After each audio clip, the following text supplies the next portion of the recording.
तक पहुंचने का आसान रास्ता। होगा हर काम आसान अगर रखोगे मां से वास्ता। पूरी होगी आस अगर मां पर है विश्वास। इसी आस्था को समझने के लिए इस बार हम चलेंगे देवी मां के ऐसे दिव्य रूप के दर्शन करने जो ना तो जमीन पर है और ना ही किसी पहाड़ी पर।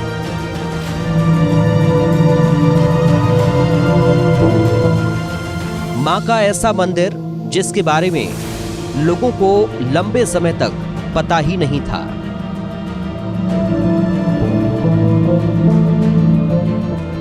एक ऐसा अद्भुत मंदिर जिसके लिए कहते हैं किसी को नहीं पता ये मंदिर कब और कैसे अस्तित्व में आया।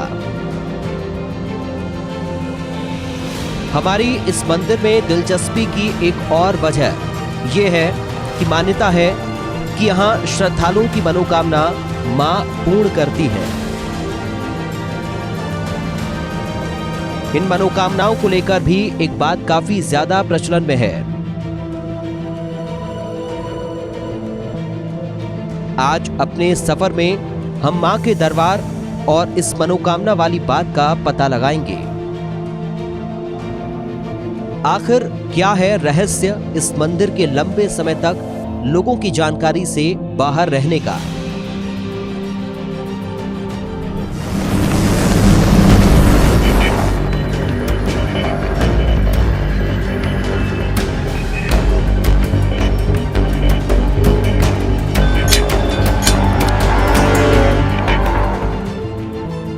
आपके लिए हमारी टीम इस मंदिर की पूरी कहानी ढूंढ कर लाएगी।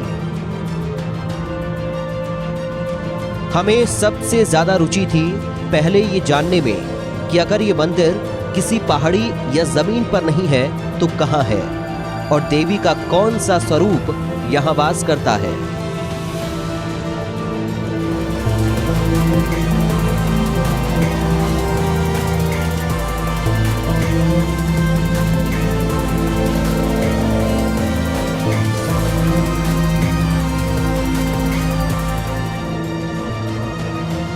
ये मंदिर है मां पार्वती का जो समूचे देश में देवभूमि के नाम से जाना जाने वाला उत्तराखंड में स्थित है।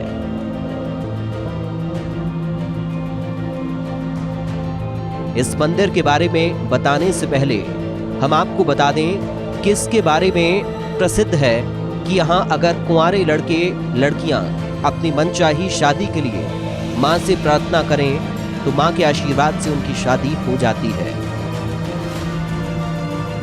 प्रतिदिन इसकी ख्याति बढ़ती हुई है और एक तो ये पर्यटक स्थल होने के कारण और भी इसकी ख्याति बढ़ी चली जा रही है। आए दिन अभी नवरात्रों में बड़ी भक्तों की लंबी कतारें लगी हुई थी। माता से कई मन्नतें लोगों की पूरी होती हैं और सभी लोग यहाँ पर आकर के अपना दुख दर्द माता के आगे उसका निवारण होता है। मां पार्वती का ये मंदिर नदी के बीचों बीच मौजूद है। इस मंदिर के बारे में सुनकर लगता है कि यहां पहुंचना बहुत मुश्किल होगा, लेकिन ऐसा है नहीं।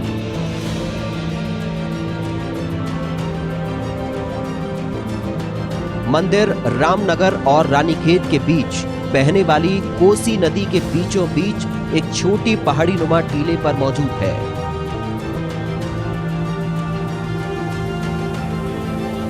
सुनने वालों को ऐसा लगता है कि टीला है तो किसी ने इसे यहां स्थापित किया होगा, लेकिन ऐसा है नहीं।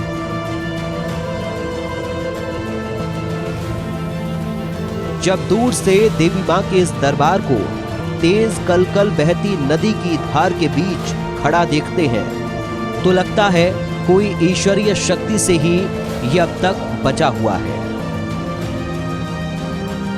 वरना नदी के तेज बहाव में इस तरह के ढांचे का सालों साल टिक पाना असंभव सा लगता है। पिछले साल कोसी नदी में बाढ़ आई, जिसका प्रभाव मंदिर के आसपास मौजूद हर चीज पर दिखाई देता है। लेकिन ये मंदिर बिना किसी नुकसान के उस सैलाब में भी टिका रहा।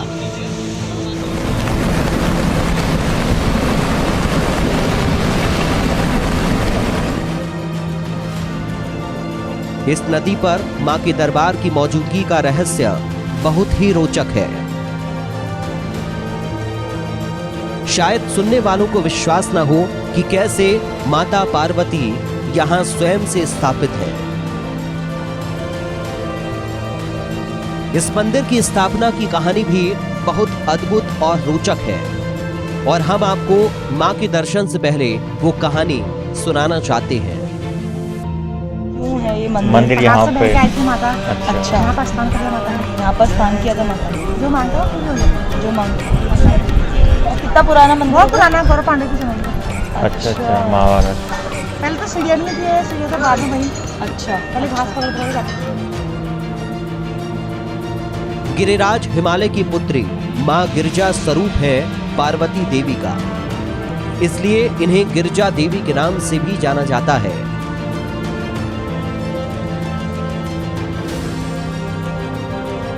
मान्यता है कि माता का ये मंदिर जिस टीले पर बना हुआ है वो कभी किसी पर्वत खंड से अलग होकर बहते हुए यहाँ आया था। मंदिर को टीले के साथ बहता देख भगवान भैरव ने उसे रोकने के लिए थी रो बैणा थी रो अर्थात ठहरो बहन ठहरो बोला था। मां गिरजा ने भगवान भैरव के इन शब्दों में छिपे निवेदन को स्वीकार कर यहीं रुकने का निर्णय किया और तब से माता गिरजा का ये निवास बन गया। माता के इस पावन धाम के ठीक नीचे भगवान भैरव का मंदिर भी बना हुआ है। मान्यता है कि भगवान भैरव के दर्शन करने के बाद ही माता की साधना पूरी होती है। भगवान भैरव को यहाँ पर विशेष रूप से खिचड़ी प्रसाद चढ़ता है। आपको मंदिर से जुड़ी एक और मान्यता जानकर हैरानी होगी कि मां गिरजा अपने भक्तों के रोगों का निवारण भी करती हैं। मां गिरजा के दर्शनों के लिए आपको इन सीढ़ियों से होकर ऊपर दरबार तक का सफर तय करना होगा। कहने को तो ये सिर्फ 90 सीढ़ियां हैं, लेकिन बिल्कुल सीधी चढ़ाई होने की वजह से भक्तों को एक एक कर कतार में आगे बढ़ना पड़ता है। इस अद्भुत मंदिर के बारे में हमने जितना जानने की कोशिश की उतनी ही रोचक और चौंका देने वाली कहानियां हमारे सामने आती गईं। सुंदरखाल के स्थानीय निवासी इस मंदिर को गर्जिया देवी के नाम से भी पुकारते हैं। मंदिर के इस नाम के पीछे मान्यता है, एक बार यहाँ श्री 108 महादेव गिरी महाराज आए थे और उनके साथ प्रतिमाएं भी थीं। गिरी महाराज मूर्तियों की प्राण प्रतिष्ठा कर रहे थे कि तभी पास के घने जंगलों से शेरों के दहाड़ने की आवाज आने लगी। शेरों की इस गर्जना को श्री 108 महादेव गिरी महाराज ने मां का इशारा समझा और उन्होंने मंदिर का नाम गर्जिया देवी माता रखने का सुझाव दिया। हमने आपको कार्यक्रम की शुरुआत में बताया था कि कैसे सालों आप लोगों को मंदिर के बारे में पता ही नहीं था।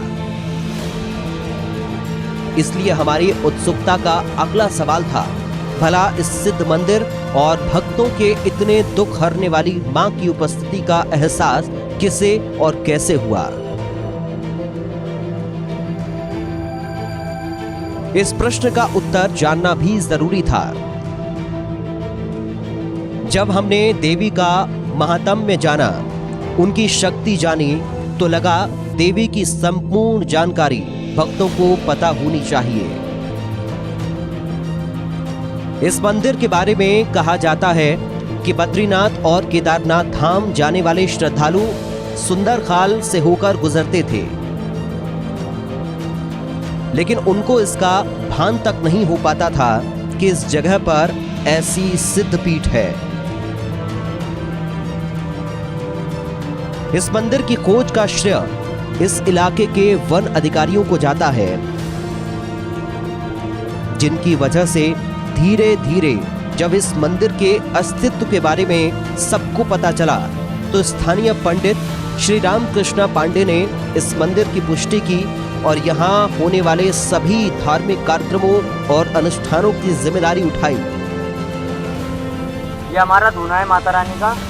यहाँ महाकाल हैं, काल रात्रि है, भोलेनाथ भी हैं, गिरजा माता मंदिर है, प्राचीन मंदिर। माता की बबूत लेने से शरीर का दर्द, रोग, शुगर, बीमारी सब खत्म हो जाती है। शक्ति है यहाँ पर, भूत प्रेत सारी चीज़ें खत्म हो जाती हैं। घर का कोई कलेश हो, कैसी परेशानी हो, मन्नत मांगती पूरी, मगर इस धूने पे जरूर आना पड़ता है। आज भी रामकृष्ण पांडे जी और उनका परिवार इस मंदिर की सेवा में तन्मयता से लगा हुआ है। लेकिन मां के इस दरबार के सजने में अभी भी कुछ समय और बचा था। साल 1959 में भारी वर्षा के चलते कोसी ने प्रलयकारी रूप धारण कर लिया, जिसमें श्री 108 महादेव गिरिराज जी द्वारा मंदिर में कई स्थापित की गई मूर्तियां और मंदिर के टीले का अच्छा खासा हिस्सा नदी के तेज बहाव के साथ बह गया।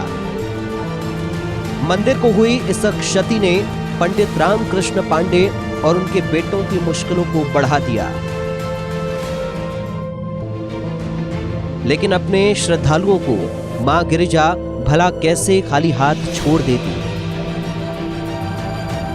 बाढ़ के कुछ सालों बाद साल 1967 में पंडित रामकृष्ण पांडे जी को माता ने सपने में दर्शन दिए और मार्गदर्शन करते हुए बताया कि रानीखेत में कलिका मंदिर के पास एक बड़े पेड़ के नीचे भगवान लक्ष्मी नारायण की प्रतिमा है और उसे लाकर मंदिर में स्थापित किया जाए।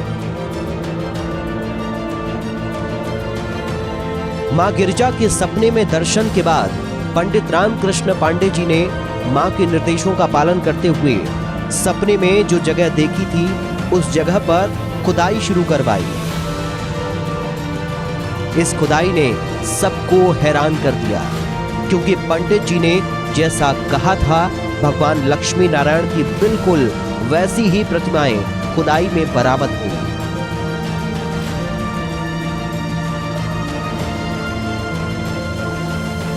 भगवान लक्ष्मी नारायण की स्थापना और प्राण प्रतिष्ठा से पहले प्रतिमाएं पंडित रामकृष्ण जी के घर में रखी गईं, लेकिन दुर्भाग्य से ये मूर्तियां उनके घर से चोरी हो गईं। पंडित जी और उनका परिवार इस घटना से काफी सहम गया। उन्हें ये किसी अनहोनी का इशारा लगा, लेकिन ऐसा कुछ हुआ नहीं, बल्कि साल 1972 में रानीखेत और रामनगर हाईवे को जब गिरिजा मंदिर से जोड़ा जा रहा था तो रास्ता बनाने की प्रक्रिया के दौरान भगवान लक्ष्मी नारायण की चोरी हुई प्रतिमाएं मिल गई। भारत सरकार ने मूर्तियों का पंजीकरण कर उन्हें मां गिरिजा देवी के पास ही स्थापित करवाया। अगर आप बारिश के मौसम में यहाँ दर्शन के लिए आना चाहें तो आप मां गिरिजा के भवन तक तो नहीं पहुंच पाएंगे, लेकिन आपको भगवान लक्ष्मी नारायण के मंदिर से ही दर्शन कर वहीं से मां गिरिजा देवी से आशीर्वाद लेकर लौटना पड़ेगा, क्योंकि उन दिनों में कोसी नदी काफी उफान पर होती है। लेकिन अपने भक्तों और श्रद्धालुओं की कोशिशों और मां के लिए भक्तों द्वारा उठाए गए कष्टों को देखते हुए लगता है कि मां अब यहां सदैव के लिए बस गई हैं। देवी पार्वती का दरबार उनके भक्तों से भरा रहता है। मां गिरिजा की प्रसिद्धि समय के साथ साथ काफी बढ़ी है। यहां आने वाले श्रद्धालुओं का मानना है कि अपनी मनोकामनाओं को मां के दरबार में पूरा करवाने के लिए जरूरत है तो बस सच्ची श्रद्धा और भक्ति की। मां कभी भी अपने भक्तों को निराश नहीं करती। मनोकामना पूरी होने के बाद श्रद्धालु यहाँ छत्र और घंटियां मां की श्रद्धा में अर्पित करते हैं। मनोकामनाओं को पूर्ण करने वाली, मनचाहा वर देने वाली, रोगों को दूर कर भक्तों के सुकून के स्रोत मां गिरजा के दर्शन बहुत लाभकारी माने जाते हैं। मां जब आपकी शादी की मनोकामना पूर्ण कर दें, आपको मनचाहा साथी मिल जाए, तो इस मंदिर से जुड़ी प्रचलित मान्यताओं के अनुसार नव विवाहित जोड़े को मां के दर्शन के लिए जरूर आना चाहिए। हमारी टीम ने गिरिजा मां के मंदिर से जुड़े सभी तथ्यों को आपके सामने रखा। आपको जब कभी भी आने का अवसर मिले तो जरूर आएं और इस मंदिर से जुड़े अपने अनुभवों को भी हमसे साझा करें। कल फिर मिलेंगे आपसे किसी नए रहस्य के साथ।